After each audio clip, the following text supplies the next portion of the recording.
भारत पर नजर रखने के लिए चीन ने अब एक और नापाक हरकत की है। चीन ने माउंट एवरेस्ट, जो कि दुनिया की सबसे ऊंची और बड़ी चोटी है दोस्तों, आप जानते हैं, वहां पर 5G नेटवर्क स्थापित कर दिया है।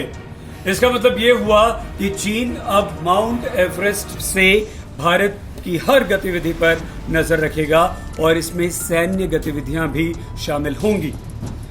चीन ने एक दो नहीं बल्कि तीन इंटरनेट नेटवर्क स्टेशंस एवरेस्ट पर स्थापित कर दिए हैं। पहला 5300 मीटर की ऊंचाई पर, दूसरा 5800 मीटर की ऊंचाई पर और तीसरा 6500 मीटर की ऊंचाई पर ये इंटरनेट नेटवर्क स्टेशन चीन ने स्थापित किया है। माउंट एवरेस्ट दुनिया की सबसे ऊंची चोटी है। यहाँ पर टूरिस्ट और पर्वतारोही जो आते हैं वो नेपाल की तरफ से आते हैं। तो चीन अब नेपाल को भी अपनी तरफ मिलाने की कोशिश कर रहा है और इन तीनों नेटवर्क्स के जरिए वो नेपाल को अपनी तरफ मिला सकता है। इसकी कोशिश चीन ने शुरू कर दी है। एक्सपर्ट्स का ये कहना है कि इतनी ऊंची दुर्गम बर्फीली चोटी पर फाइबर ऑप्टिक काम नहीं करेगा, वो फट जाएगा। लेकिन चीन का ये कहना है कि हमने उसका इंतजाम भी कर लिया है और अच्छी तरह से टेस्ट करने के बाद ही ये नेटवर्क स्टेशंस यहां पर स्थापित किए हैं।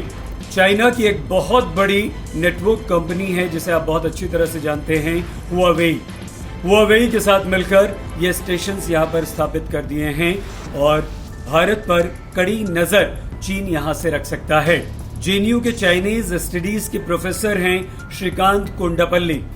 श्रीकांत जी ये कहते हैं कि चीन की इस हरकत की वजह से भारत को काफी नुकसान हो सकता है और भारत की हर गतिविधि पर चीन नजर रख सकता है। कोंडापल्ली का यह भी कहना है कि चीन ने इस दुर्गम पहाड़ी क्षेत्र, बर्फीली पहाड़ी पर यह नेटवर्क स्थापित करने में सफलता हासिल कर ली है।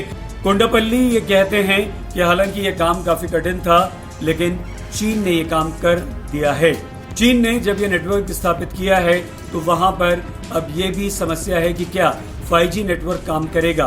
जी हाँ, ये नेटवर्क यहाँ पर काम करेगा और 1 मिनट में 1 GB की स्पीड भी वहां पर मिलेगी। तो इससे आप अंदाजा लगा सकते हैं कि चीन ने ये कितना बड़ा काम किया है। सिर्फ और सिर्फ मॉनिटरिंग करने के चलते चीन ने ये 3 नेटवर्क स्टेशंस हिमालय की दुर्गम पहाड़ी पर स्थापित कर दिए हैं।